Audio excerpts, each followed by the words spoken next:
Isinailalim ni Pangulong Bongbong Marcos sa state of calamity ang Eastern Visayas sa loob po ng isang taon para bigyan daan ang pagkukumpuni sa San Juanico Bridge. Batay ho sa Proclamation number 920, epektibo na ito noong June 5 pero maaaring bawiin ng mas maaga o mapahaba depende po sa sitwasyon. Kasabay po nito ay natasan po ng Pangulo ang Department of Public Works and Highways na gawin ang lahat ng hakbang para maibalik sa dati ang tibay at integridad ng San Juanico Bridge.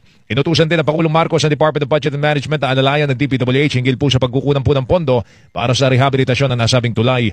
Ang San Juanico Bridge na may habang 2.16 kilometers ang siyang nag-uugnay sa lalawigan ng Samar at Leyte at itinuturing na mahalaga sa Pan-Philippine Highway na nagkokonekta naman sa Luzon, Visayas at Mindanao. Naririnig namin lahat ng mga problema na nangyari dito sa pagsara o sa paglimit ng traffic dito sa San Juanico Bridge.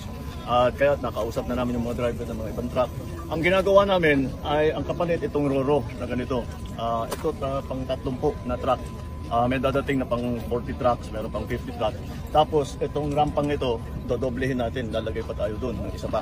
Para double, mga 500 trucks a day. Tapos mag-umpisa na tayo ng night navigation. Ibig sabihin, kahit gabi, pwedeng tumawid. So that's our way of trying to mitigate the problem. Maraming nagtatanong, bakit hindi napagplanuhan na mabuti ito?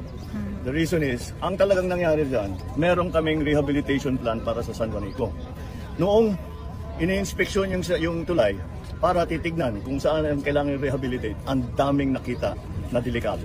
At sinabi kaagad ng mga engineer, isara natin ito dahil pabagsak ito pagka minalas tayo. Kung pakita mo yung sa ilalim, isang tulay. Ganyan yun. Yung tulay, maganda pang tignan if you look at it from outside. Pero ito yung ilalim. Kalawang na lahat. Oh. Ito yung mga, ayan, ganyan na itsura dun sa ilalim.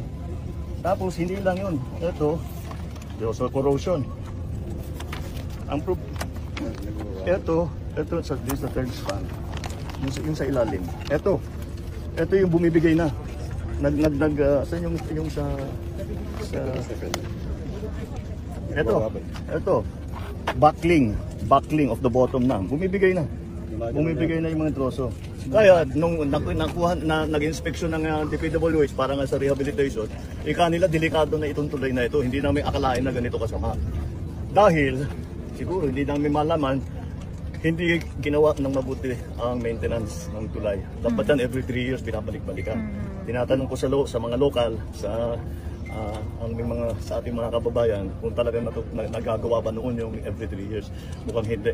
Kaya nagaganito. Kaya ang inabot namin talagang sira-sira na. Kaya napilitan kami isara. Kaya biglaan.